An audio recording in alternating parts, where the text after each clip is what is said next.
Hey, hey, hey, what's happening, everyone? Welcome back to another episode of the Free to Grow CFO Podcast, where we dive deep into conversations about scaling a DTC brand, but only with a profit-focused mindset, because that's what we care about over here. I'm your host, Jon Blair, founder of Free to Grow CFO. We are the go-to outsourced finance and accounting firm for 8- and 9-figure DTC brands. And today, I'm here with my buddy Dylan Byers, co-founder of Aplo Group, a growth marketing agency that we collaborate with. Dylan, what's happening, man? Not much. Happy to be here. Yeah, man.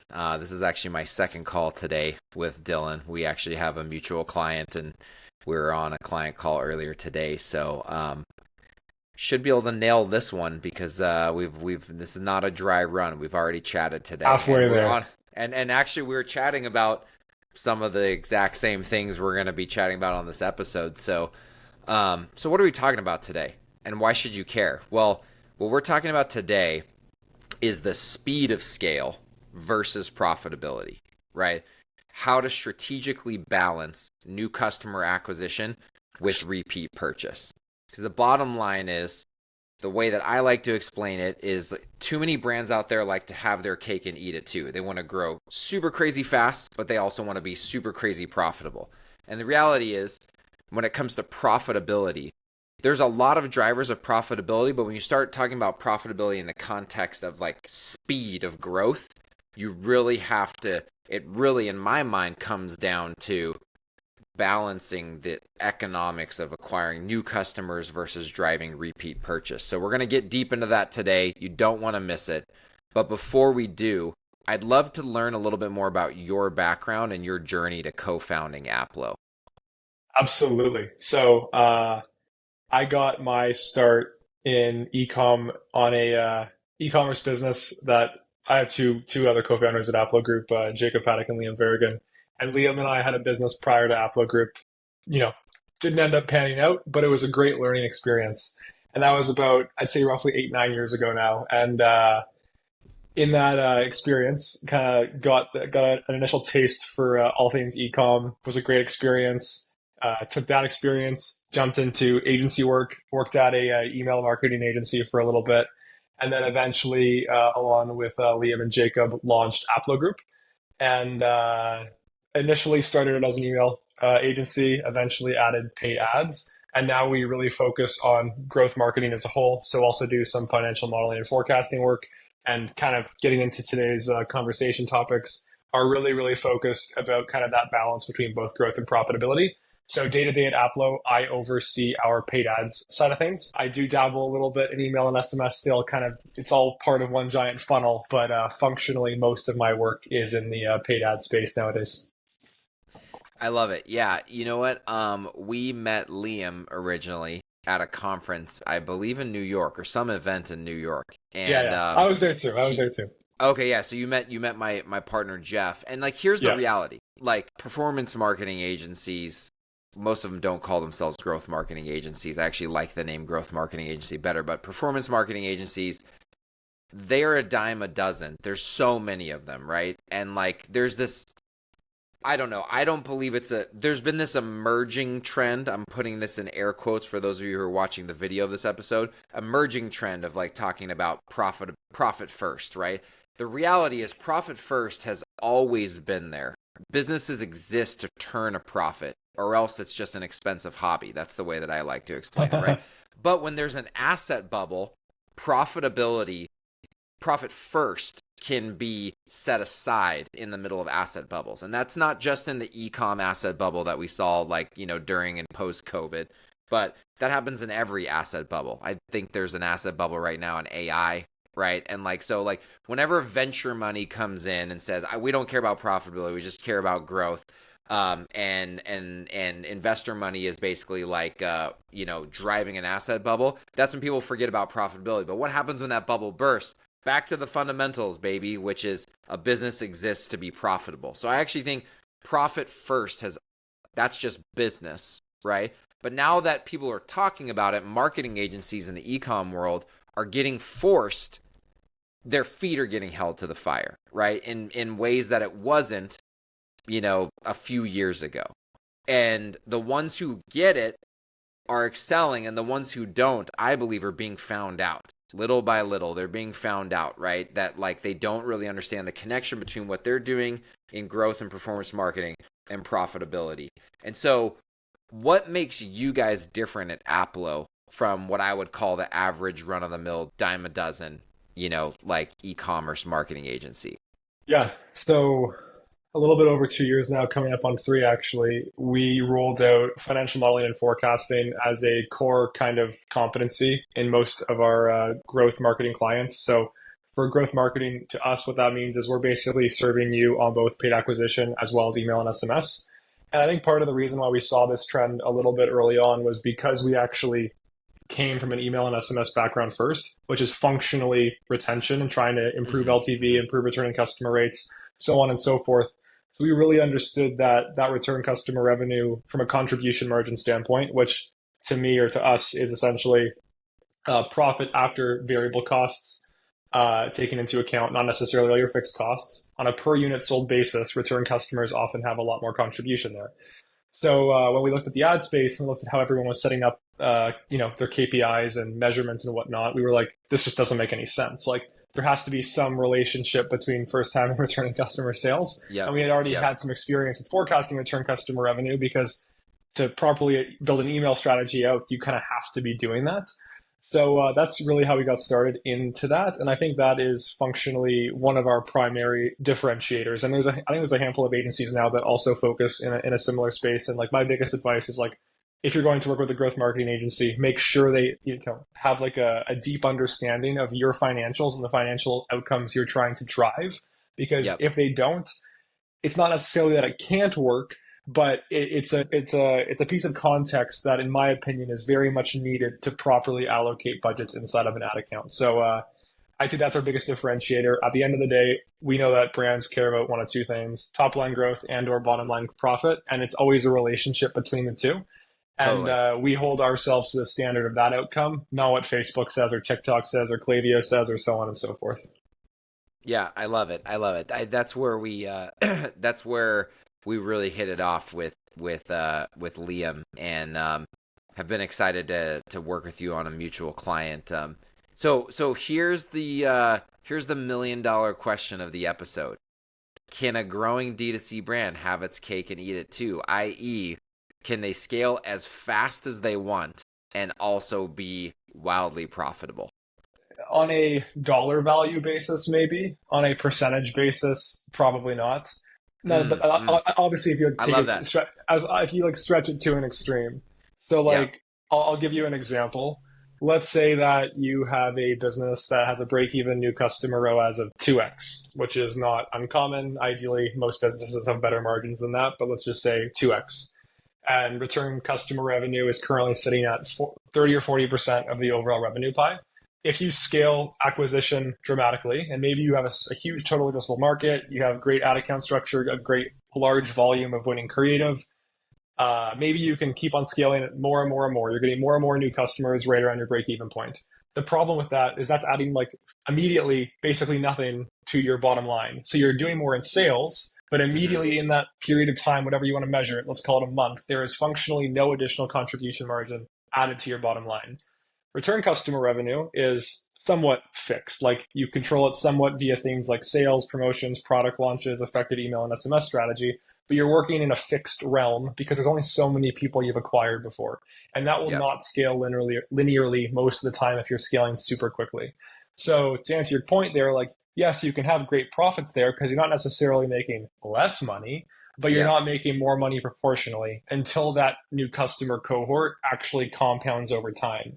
And the key thing there is that varies business to business. Like, some businesses have terrible LTV, some have great LTV. And it all comes down to understanding your unique situation to set proper acquisition targets to make sure that you're growing at the rate you want, but also being profitable enough. And then we can double click further into that in the relationship between profit and balance sheet and how that relates to growth over time and investing into inventory. But when it's all said and done, in theory, you can have both, but where it breaks in our experience is that you have not enough profit per unit sold to reinvest into more units to maintain that growth rate if you grow too fast on the top first-time customer side. So this is my favorite topic of conversation. So happy we're That's chatting why about you're it. But that's why you're here, man. yeah, So yes, let's dive into this. We're going to be chatting about this for basically the rest of the episode. So you put it very, very well, and I will honestly say that like probably the best and most concise in an understandable way that I've heard a growth marketer speak before on this show, which is why I want to have you come on. One way that I like to explain it to brand founders in kind of like non-finance terms is like, okay, let's think about repeat purchases as a subsidy, right? It's a subsidy to the margin because let's just call it, generally speaking, there's little to no acquisition cost, right? So your contribution margin is really your contribution margin sans any marketing spend, right? And so that is subsidizing your blended contribution margin for the whole business, right? So that subsidizes in many ways, that does subsidize, in my opinion, how fast you can scale on acquiring less profitable, maybe even break even, or if you're really aggressive, unprofitable first time orders, brand new customers, right? And so the speed at which you can have a healthy blended margin that produces profitability at the company level depends, the speed at which you can acquire unprofitable or very small profit per order on new customers is dependent on how fast you can push that repeat purchase subsidy back into the coffers, right? To acquire a new customer at a very small to no profit. And so that's why like a supplements brand that has a subscription where you buy every single month because you're buying a 30-day supply, they can scale, generally speaking, they can scale crazy fast at a really nice blended margin because that repeat purchase subsidy shows up every 30 days, right? Whereas like I was on the founding team of a e-com brand called Guardian Bikes. We had repeat purchase. First order AOV was like about 300 and 12-month LTV was about 400. 24-month LTV was about 500. So there was LTV, but you don't buy a bike every 30 days for your kid, right? They're kids' bikes. You buy a bike and then maybe in another year or 2 years, you buy a bike, right? That repeat purchase subsidy is coming in at a very slow rate, right? Relative to acquiring new customers. So we actually had to be a lot more profitable on new customer orders in order to blend out to a margin that produced the bottom line that we want. So like, it really does become this balancing act, right? And again, relating back to the balance sheet, which Dylan just mentioned, that like, how much capital do you have? How much capital cushion do you have to run at a lower profitability for a period of time? How much capital cushion do you have to purchase inventory again, to replenish the coffers? You have to also balance P&L with the balance sheet. Like, what are some other things that are, I would say, like, that you see that are common misconceptions about how this kind of like model of growth and profitability that we're talking about, Dylan? Like, what are some other common misconceptions that you usually have to like educate brand founders on? yeah. I think one of the big things is for people who haven't looked at it like this in the past, oftentimes it's kind of going slowly before going too fast. Maybe there's a lack of confidence. Like you kind of want to wait to see the LTV play out because a lot of people may be even, especially if the balance sheet is healthy, you may be able to scale faster temporarily with less full funnel row, as we would call it, which would lead to being more new customer revenue as a percentage of total revenue. And if there's less contribution dollars from first time customer sales than there are return customer sales, naturally you're going to be making less profit per unit sold on average. And it can be a scary experience for someone who's historically operated at like a specific target. And I'm not saying throw profitability out of the door. All that matters is profitability. Yeah. But you can sometimes get even more profitability if you grow faster, especially if fixed costs are making up a high percentage of overall revenue. So one of the things we'll often kind of chat through is like, okay, like we don't have to go all out right away. Like we can kind of do a month, measure the following month, and kind of build a plan that's more manageable. Because especially you brought up like supplement brands or CPG in general, the benefit of that industry is that you often have phenomenal lifetime value, but you often are also having less margin on first time customer acquisition because it's kind of been competed away faster. For sure. So some brands in CPG will acquire at a loss. And if you're doing that, that's even more scary when you're kind of betting on future profits. So it's often an exercise of risk management of like, how much are Totally. you willing to eat into contribution slash net margin this month for potential future gains? Because again, especially if you're a bigger business, and there's a lot of data, you can have more confidence in the historical data to repeat itself. But when you're scaling quickly, maybe going into different markets, this, that, the other thing, there's always a risk management discussion too when betting on future revenues from return customers. So I'd say the risk management side of things, in terms of how much you're willing to eat into now for future benefit, is often one of the main conversations that we have. And then also being realistic about how much you can actually impact lifetime value. So you brought Yeah, up a yeah, super for key sure. point. Um, I'm calling it velocity of LTV. So I would rather have, in some cases, 80% of the max LTV realized in a 12-month basis in 3 months, even if I sacrifice the rest of the value that could happen between month three-ish to month 12 in some Sure. hypothetical scenarios, Yep. because that has a direct relationship into how fast you can reinvest into scaling. So Yep. sometimes there's conversations in certain cases where growth rate matters a lot, and we want to try and speed it up. Is there ways to artificially get people to come back faster via certain promotions and or offer structuring to try and speed up the kind of like the return on invested capital, if you will, into Totally. acquiring a customer? So that's a conversation we sometimes have. Again, even then, it can be difficult to speed that up, and it kind of only works in certain industries in our experience. But ultimately, those are kind of the two main things: is like a having confidence in the future profitability playing out, and then also a conversation of okay, like the example you gave, where the the LTV is very stretched out into over multiple years. At the end of the day, in that product category, there's probably not much you can do to actually encourage people to come back faster. But For sure. maybe in a CPG product, maybe it's skincare as an example. Maybe there's a specific product that is sold or a bundle that is sold that maybe the acquisition efficiency is a little bit slower, or sorry, lower, but maybe the velocity of lifetime value is way faster. So, hey, Totally. let's take a little bit less on the front end and then gain more value quicker to again speed up this funnel. So there's multiple kind of different approaches, but we really have a lot of conversations like, hey, what can we sell sometimes to not only improve our ROAS on the front end, but speed up the velocity of the lifetime value.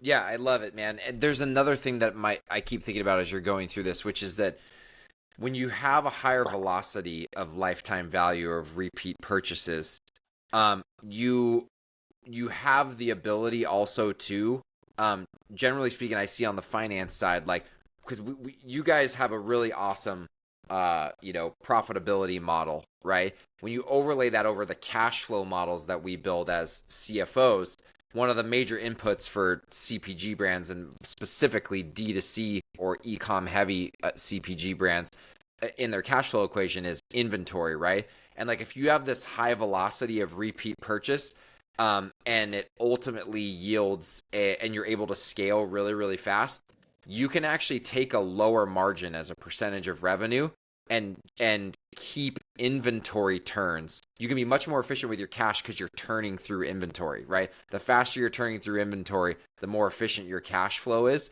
So there's this huge opportunity, which is one of the reasons why we were so excited to meet you guys.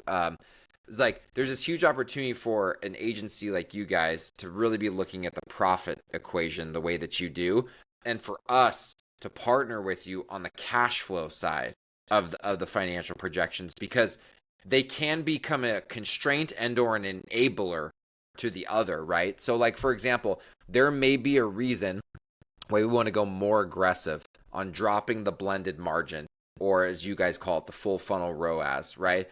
To go much more aggressive on first order acquisition if I've got the cash flow, right, to actually be able to sustain that for a season, knowing that we're placing a bet on the return we're going to get in terms of like LTV, and repeat purchase. And so a lot of times, like one of the challenges that brands have is like when they're just running on really tight cash balances, they get really scared about letting marketing seemingly draw margins down, right? Because they're like, man, I'm operating on such tight working capital, such a tight working capital equation right now. But when a CFO is able to come in and do things like help them manage their inventory more efficiently, maybe bring the right lines of credit into place or help them negotiate terms with their vendors to open up the working capital equation a little bit, you can all of a sudden, that in and of itself, being more efficient on working capital, can finance getting more aggressive on the growth side. I think another thing for us to mention here is fixed costs, right? Like, and really like what we call in the finance world operating leverage. When you're operating a business with high fixed costs, which generally speaking in the e-com or the consumer goods world, it's because you're doing your own manufacturing and your own fulfillment. So operations is not outsourced and is not a variable cost, but instead you've made it a fixed cost. When you have high operating leverage, getting to break even means higher, basically contribution margin dollars, right? To get to break even. But when you pass that break even point, if you have excess capacity, you can start dropping massive amounts of contribution dollars straight to the bottom line, right? But the way that you would scale from a margin requirement standpoint or a profit per order is different if it can be different if you have a high operating leverage versus low operating leverage. Another thing is margins. And this is what I want to talk about, gross margin for a few here with you. Because if you've got a product that you can really turn inventory quickly, and I would even say that has like a high velocity of LTV or repeat purchase rate, you can generally afford a lower margin at the gross margin level, right? But if you've got something that's a one and done purchase, or there's a lot of space in between repeat purchases, in my experience as a CFO, it is much easier to do so with a really high gross margin to aid growth. And why is that? Because you don't have LTV or repeat purchases to subsidize the first order acquisition. So you need to be profitable as possible on that first order, which 100%. means hopefully you have a higher AOV and a high gross margin to open up CAC so that you can grow and still be profitable. Do you agree with that? Do you have any thoughts around that? Yeah, 100%. I mean, I think that there are some businesses that oftentimes often higher AOV, one and done products where there's not like a natural repeat purchase in place. Maybe the product literally has a lifetime warranty because it lasts a long time. For those products, you definitely need to have very high, healthy margins because you have to basically realize all of the contribution margin for the most part on order one. So you need a lot of margin left over. The worst thing would be like a one-time purchase product, low AOV, low margins, and it's going to be hard to work with. One of the other things too that is so underrated about high lifetime value products is also the risk in making your bets on inventory. So obviously you'll have your inventory forecast, but when you have high repeat purchaser rates, even if you miss on a first-time customer forecast, there's way more kind of safety built in to return customers being able to churn through that inventory over time. Because like profit and healthy balance sheet are two completely different things. And at the end of the day, you have to make sure both are in a good spot. And we've seen it we see brands get into unhealthy balance sheet situations where they're overstocked on certain items more frequently when they're not high lifetime value businesses. Because there was a plan in place to maybe execute on a first time customer basis, and maybe it was overly aggressive, or maybe it was from for whatever reason. If that doesn't go to plan, you have less customers, you have less kind of bets on your side of the table to actually get that demand sold through. So LTV based businesses have a few different benefits. I think LTV based businesses, I basically just mean businesses with healthy return customer rates, where you can kind of think about your risk a little bit differently too, for how big of a bet you make into inventory, which also impacts your ability to grow fast. Yeah, that's man. It's okay. So when I started out in my career in e-com, it was at Guardian Bikes. I was on the founding team. It was the two original founders and myself, and it's a premium kids bike brand. sold direct to consumer on Shopify and Amazon Seller Central for a period, but we ended up pulling off, and it's still to this day just DTC on our Shopify store. They are like $300 to $400, so high AOV, premium product, right? We created raving fans who love the brand, and it thinks and there's lots of word of mouth, right? There's definitely repeat purchase, but it's a lower velocity LTV product, right? And so we had to just really nail the economics on thinking about bill of materials cost, thinking about outbound shipping optimization, because we needed to open up. We did have an AOV of like 3 to 350, right? So we had some room when you start talking about like CAC, right? And enough CAC to sustain diminishing returns, because diminishing returns are going to happen, right? On Meta and elsewhere. But if you like contrast that with a brand that's a one-time purchase or like low velocity LTV, and say their AOV is $75, right, as opposed to 350, and their contribution margin or their gross margin ratio is like on the lower end, you just can't grow profitably, because there's just not enough room for CAC at scale, at like, scaled up ad spend levels. Like, I think a lot of brands don't realize that some of these are just like fundamental laws of like what CPMs cost at scale, and that the fact that you're going to see like diminishing returns. Like, what advice can you offer if you've got a brand, or someone who's thinking about starting a brand, or they're thinking about like developing a new product line? What would be your like Dylan Byers, this is my like all-star list of criteria as I'm designing a product to allow the highest likelihood of being able to provide economics that allow you to scale quickly and profitably? Yeah, I think obviously, like all general statements, there are exceptions, and we still see like some brands with unique setups that you may not think would succeed, but they manage to do it. At the bare minimum, I would say, after all variable costs, so cost of goods, cost of delivery, payment gateway fees, returns, so on and so forth, having at least 60% margins left over, but Totally agree. probably even higher than that. It depends on the industry, but like there are some, we see clients that have much higher than that. It is possible.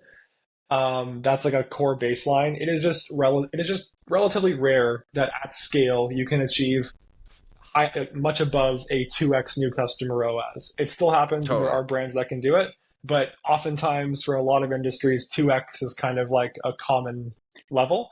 And at the end of the day, if you have 50% margins after, you're basically just breaking even. So it can vary, but I'd kind of start there. I'd probably pick a category that has high lifetime value. Again, like just so stability in the business, being able to be more profitable. There's benefits on the inventory planning side as well.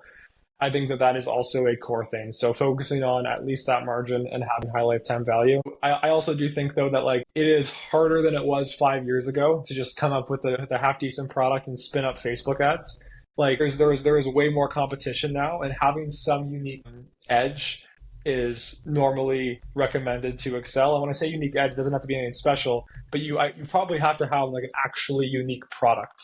Totally. Like being like the 100,000th skin cream company with no special unique concoction, or maybe it's a brand partnership, or maybe you have like, I don't know, the best margins ever because you happen to own a manufacturing facility. I don't know. Totally. But there are these edge cases where like you have a competitive advantage.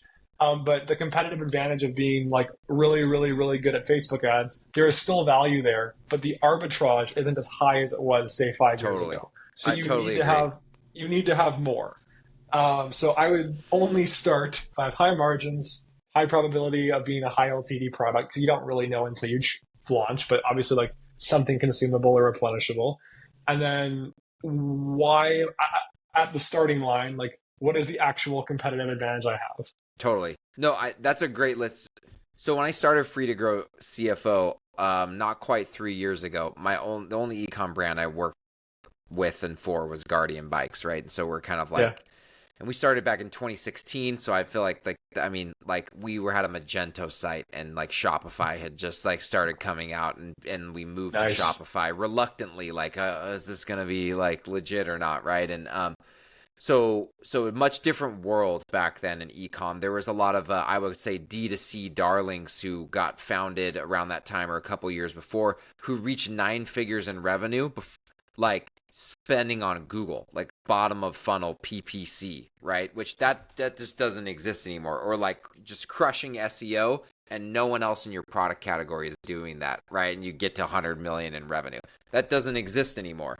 I mean, maybe there's a couple like very like narrow niches where that opportunity is available, but not really. And so you need to, I mean, you have to create a brand, right? And I always say D2C as a channel should provide some sort of an edge. There should be a reason why you're trying to scale D2C. For Guardian Bikes, we actually tried to scale brick and mortar before D2C. And what we found out is we made the safest kids bikes direct to your door. That's where we ended, right? But we started brick and mortar because that's where most bikes are sold. We had a patent on a brake that prevents you from flipping over the handlebars, Sure Stop brakes. We couldn't tell that story of what Sure Stop brakes were in a Walmart bike aisle or a Target bike aisle or an independent bike shop. We tried, it didn't work, and we realized the only way to tell that story, direct to consumer, right? All the creative, our website, content, all, email was a big piece, and the content that was in our email. And so D2C gave us an edge. And Guardian Bikes will be, I'm sure will be a 9-figure brand before people know it at some point in the future. But D2C as a channel gave us an edge, right? And so like I always say, in addition to the product edge or maybe the branding edge that you're talking about, why D2C? Like, is there something unique that you can do in the D2C channel that other people can't do, right? Because CPG, another great channel is physical retail, right? But it's a different game, and finding an edge in physical retail is not the same strategy as finding an edge on D2C. It's also not the same as finding an edge on Amazon, right? And so, like, find an edge in the channel, right? That makes sense strategically for some reason. And then the other thing is, I see a lot of brands make mistakes on telling their ad agency, fix my LTV, increase repeat purchase rate. I have come to form the conclusion that that's not possible. I mean, I think there are tactics, which I'll ask you about in a second, that can enhance, right, repeat purchase velocity. But I've come to form a very hard and fast opinion that LTV is designed into the product during product development. Do you agree, and what are your thoughts on that? I think that statement is mostly true, that it is in kind of just a fundamental makeup of what you sell. I think email and SMS can have impact on it, albeit maybe less than people think. So email and SMS as a channel is where you go to try and increase your lifetime value. Paid ads, the secret of, let's say you're trying to increase LTV with Facebook, you have to think about those conversions that take place in Facebook as you have to measure it completely differently. And the reason why is because there's way more touch points involved with getting someone to cross the finish line and purchase again than just saying, hey, this is top of funnel, reach net new people and convert. There's way more touch points involved. So saying it's all because of the ads is very hard to do. So in our experience, when running retention campaigns, if you just look at what's reported in an ads manager, and you're specifically only trying to target people who have bought from you before, the incremental value of those conversions are normally going to be, in reality, much less than what Facebook is telling you. And that's why you probably don't want to use 7-day click or 7-day click, 1-day view there. You want to use 1-day click attribution to try and get closer to that. But even then, oftentimes there's going to be overlap some amount with a Klaviyo or a SendLane or an Attentive or a PostScript or whatever you're using. So there's pros and cons of third-party tracking. No tracking solution is perfect, but we are a fan of, in those situations, looking at that to actually get an idea of what ROI is. Or at the very least, trying to exclude engaged subscribers from some of the email platforms.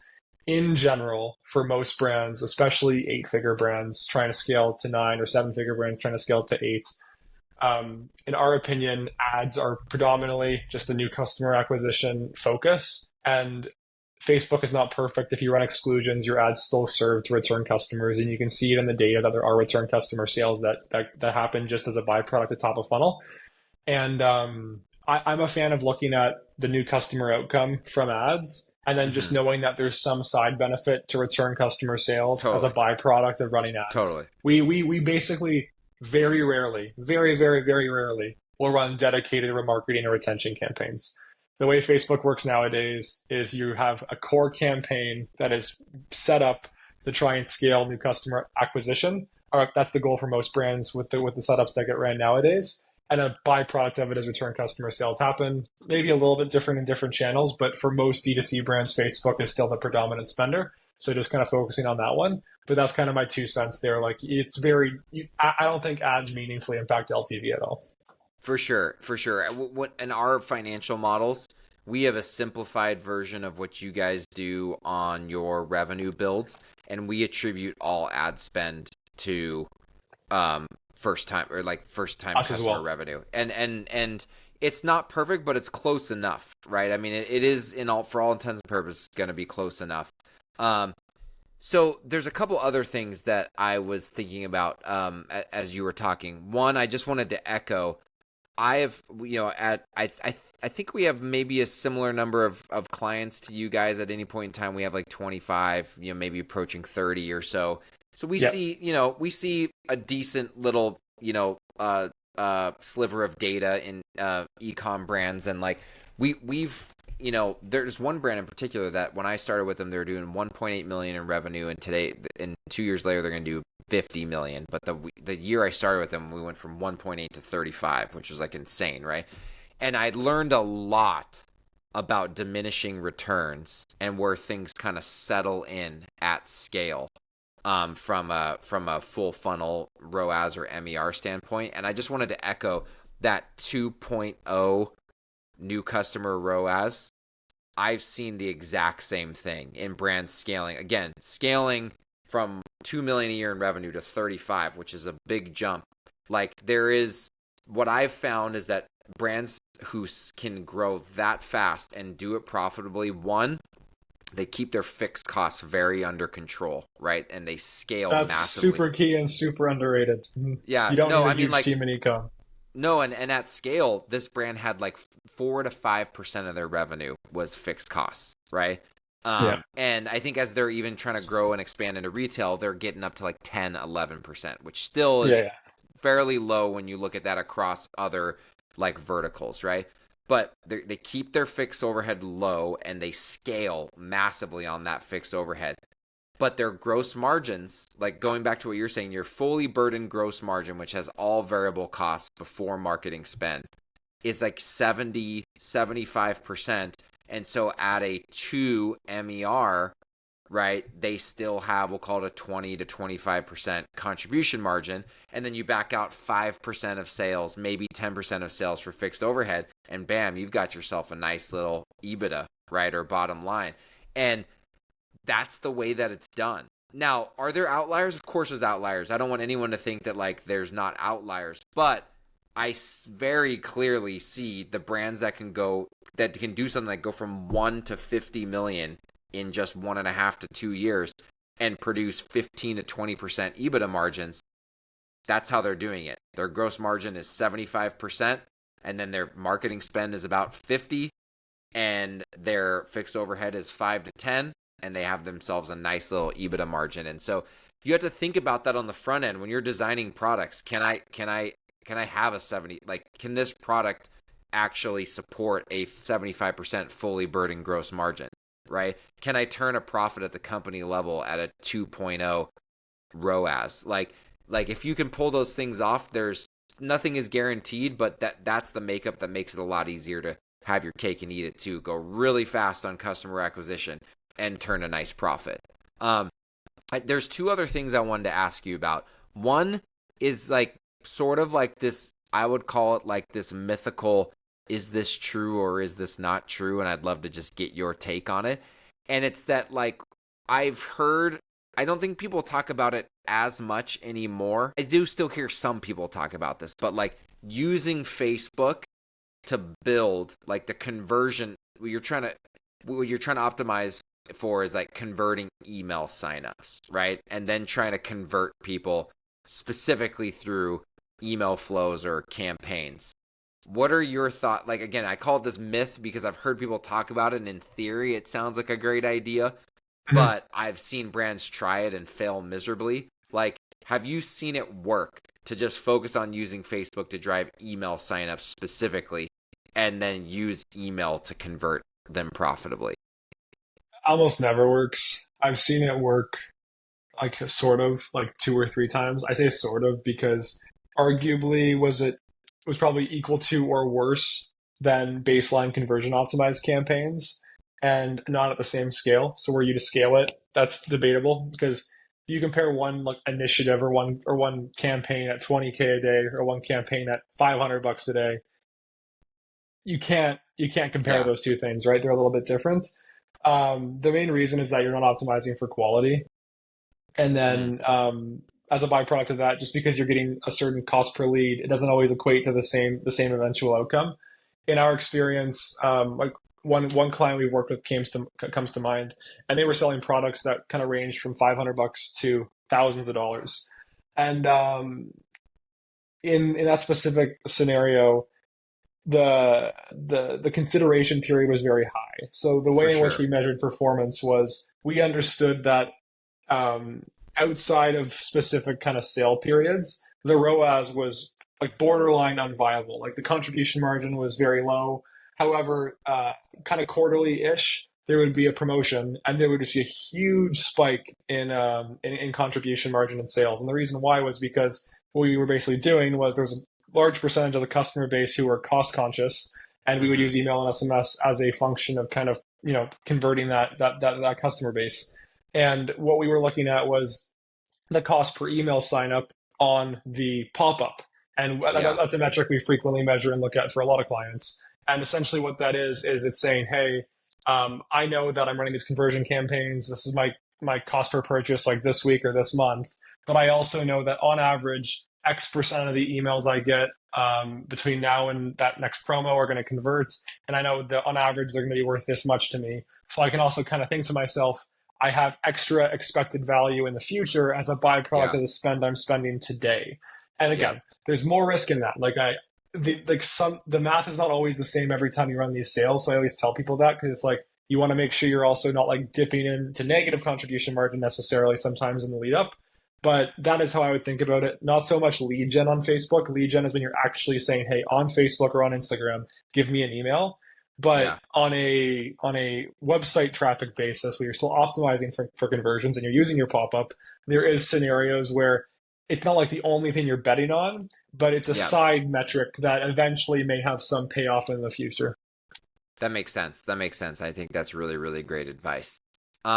So last thing I want to ask before we land the plane here, what are some of the core do's and don'ts for email and SMS, given that that's like kind of, that's where you guys started, and you guys are I'd imagine really good at that. Like when you get a new brand who starts working with you guys over at Aplo Group, what is the checklist that you're going down of do's and don'ts that you commonly have to address to optimize repeat purchase and retention once you guys take over that side of the marketing mix?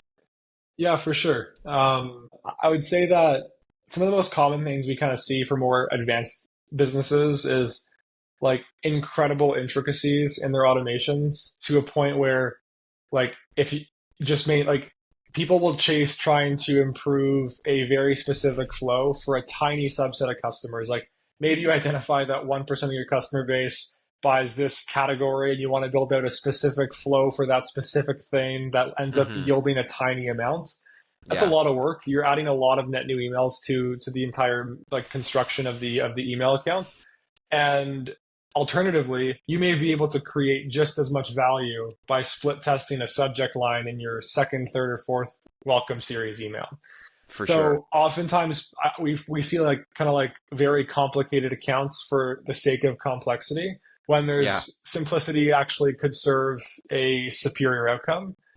So I think that's like item number one. And then like I think the other thing is especially brands that are often going from 7 to 8 figures or maybe even low 8 figures to higher is naturally brands will frequently expand product lines and or even serve different types of customers. Like I'll use clothing and apparel as an example. Maybe you start off selling women's clothing and then maybe you're transitioning to also selling menswear. Like you at some point have to think about, okay, you have to treat these as almost two separate business units and build Yeah, out like a more customized experience for those types of people. And again, it's kind of counter to my previous point, but in this point, you're like going after an entire new category, an entire new part of sure, your business that you're going to invest ad dollars into versus like some small little, like, I don't know, maybe it's like women's socks that are red. Like how many for people sure. buy those versus how many people like focus on the big things. Because if you can make even a small improvement there, that may be a Hmm. lot more in terms of actual dollar values generated than a large improvement to a super small subset of customers. So that's probably the biggest thing. Obviously, like list health and engagement and making sure you're managing your list health is often overlooked. Um, but in terms of like actionable kind of like funnel strategies, I would just always focus on like when you're going through the list of things that can be worked on, like Hmm. if this goes my way, what is the highest leverage thing I can spend time working on instead of trying to make something more complicated that doesn't have to be. I think the leverage kind of filter is something that brands mess up a lot in just marketing in general, is getting really hung up on trying to take action in a spot that just likely doesn't have a lot of leverage when there's so much low hanging fruit, right? I mean this, and I think that's true not just for retention. I mean even for paid media and creative. I mean like there's just I just see a lot of, I think that's probably the hardest thing for brands is like there's so many things they could do.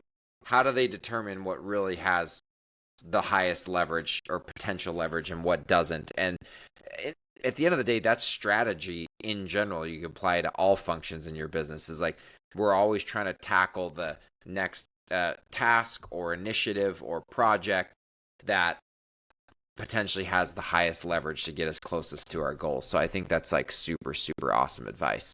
Um, well, look, unfortunately for all the listeners, we've got to land the plane on this subject. But before we go, I always like to end with a personal question. So, what's a little known fact about Dylan Byers that people might find shocking or surprising? I'll answer a little bit differently. I'll circle it back to Aplo Group as a whole. So Liam, Jacob, and I are actually all childhood best friends, and we grew up swimming competitively together. So we used to, I love that. from when we were little kids, show up at the pool like 5 in the morning and then swim a bunch of laps. So we were all swimmers growing up. So we've known each other for a very long time, and it's really fun being able to work with your best friends every single day. So that's one cool little fact that not a lot of people know about Aplo. Dude, I freaking love that. That is so awesome, man. That is It is so awesome. awesome. Yeah. Um, well, listen, everyone. What we talked about here, unfortunately, is a view of marketing and growth and profitability that I truly believe is not being proliferated enough out in the marketplace. That's why I had Dylan here today. So, Dylan, like, I really couldn't thank you enough for sitting down with me, chatting through this nerdy stuff, and dropping some knowledge for our audience. Free to Grow looks forward to working on more mutual clients with you guys now and into the near Likewise. future. And before we shut it down here, where can people find more information on you and Aplo Group? Best place is just to go to our website. So aplogroup.com. That's where we, have the most content and we'll, generally have the most up-to-date information. Love it. Love it. Well, thanks everyone for joining today. Don't forget, if you want more helpful tips on scaling a profit-focused D2C brand, consider following me, Jon Blair, on LinkedIn. And if you're interested in learning more about how Free to Grow's D2C accountants and fractional CFOs can help your brand increase profit and cash flow as you scale, check us out at freetogrowcfo.com. And until next time, scale on.